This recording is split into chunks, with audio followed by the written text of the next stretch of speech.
Yeah, both these boys are the sons of wrestlers. Steinley's father used to be the coach at Great Bend. Gable, of course, his father is his coach there at St. Francis. And I just talked to Larry a little bit before the matches started here, and he said, boy, he said, I've heard guys, look like Gable's got him on his back now. These boys have traded 7-5 losses, but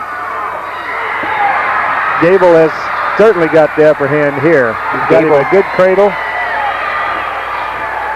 Gable in the green singlet, again battling against Steinley from Leota. Of course, Steinley's got to break that cradle, and he could come on over the top here if he can just get his leg free. He's got his shoulder up out, locked up there. You see he's got his arm behind Gable's armpit there, where it's going to be hard to get that shoulder down. And now he's back to his, almost back to his base. Steinley coming in is 22-9, Gable 25-3. You mentioned as we previewed some of these matches before we got on mic that you thought Steinley might be a little more conservative of the two wrestlers. Yeah, I've seen him a couple of times this year, and he seems to me a little bit more conservative. He might not go all out for the fall. As you can see, Gable went right after the pin once he got the takedown. Again, we're just underway at this 3-2-1A state championship match. First period, 16 seconds left and counting. 2-0 score. Gable out in front, and he's in control, but sometimes that's precarious at best. You really don't know sometimes.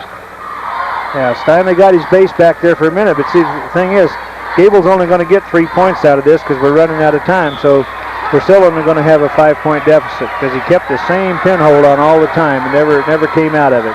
So after one period of wrestling, Billy Gable, the freshman from St. Francis, outpointing Dustin Steinley from Leota 5-0, and it looks like Steinley will be on all fours as Gable will do some ride time. Coming in, Billy Gable had a pretty good tournament to date. He won his semifinal match against Howard of Oberlin to get here with a fall. So we said 25-3. He was first at the Colby Regional, took second to McDaniel of Scott City at the Northwest Kansas League tournament. The two of his losses have come to McDaniel, and one, of course, to Steinley here. So we still have a lot of wrestling ahead of us in this match. Steinley's in the process right now, maybe, of getting a reversal. Something I would like to mention, I've been thinking of talking to these coaches, you really see these two freshmen go at it, this quality, this caliber. There must really be some tremendous junior league wrestling programs throughout the state of Kansas to get this type of wrestler at this level. There are a lot of good programs there. Of course, with young kids, you have to be kind of careful, because some of them kind of get burned out by the time they get in high school. Now here we've got a situation, Gable's in control, he's on top, but he's risking getting pinned himself. Steinley gets a reversal there. 7-2 right now. Gable still out in front. Got two from the move before, but Steinley got the two in the reversal. 59 seconds left in the second period of this 103-pound weight class matchup.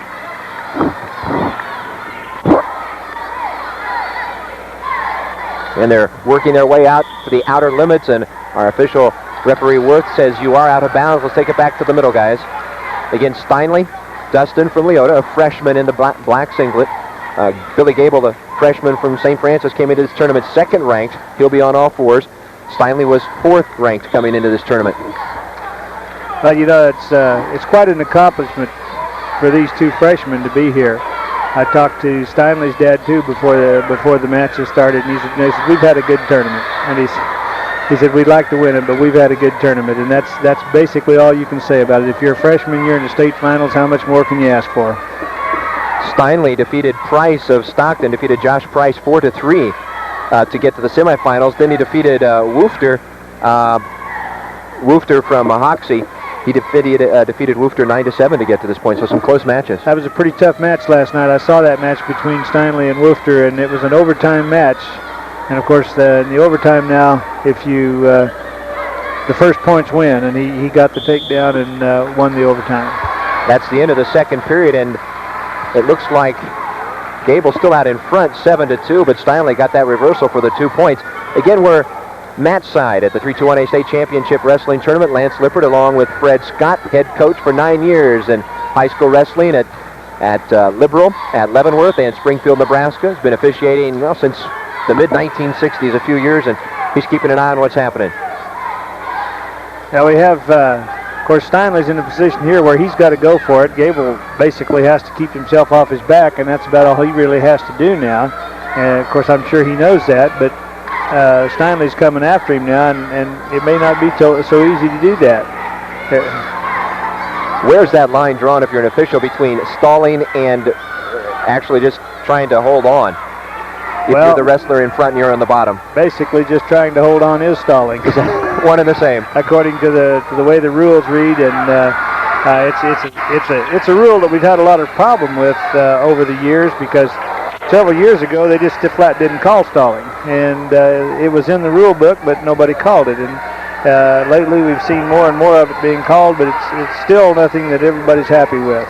Well, I tell you, Dustin just picked up Billy and tried to slam him down, couldn't break anything loose. So 58 seconds left in this third period, and these two freshmen are starting their high school wrestling career in fine fashion. Yeah, they are. Of course, Steinley's going after it now. He has to, and Gable's trying to get away. He gets his 1 point. So we're going to go for takedowns now and see where we come. Yeah, Steinley had to let him up. He gave away a point, 8-2, but I guess you can get your best points from the get-go position. Most pins will come off of a takedown move, and that's a lot of people, including myself, coached to took the man down to turn him loose and try to take him down again if you didn't have him on his back, because most of your pinholds will come off a good takedown move. Again, referee Worth stopping the match for just a second, 15 seconds left. We were in a potentially dangerous situation there, where if Gable had driven forward, he could have caused a neck injury to Steinley because of the way Steinley was bridging up there, and that's a potentially dangerous situation. It's a protection for the wrestlers. Boy, Billy Gable had a slick takedown, didn't he? Just grabbed that leg and really shot in there, got him 13 more, or a total of 13 points. He's up 13-2, 7 seconds and counting. Did a good job of countering that Granby roll a minute ago, too. Gable's got it. And that's the first champion of this 1993 tournament, 13-2. If I can find my last year's sheet, I can't remember who won at that weight last year, but 103, they've moved up. Jason Post was the champion. He's still alive. We'll see him in just a bit. So the champion, Billy Gable of St. Francis, winning 13-2.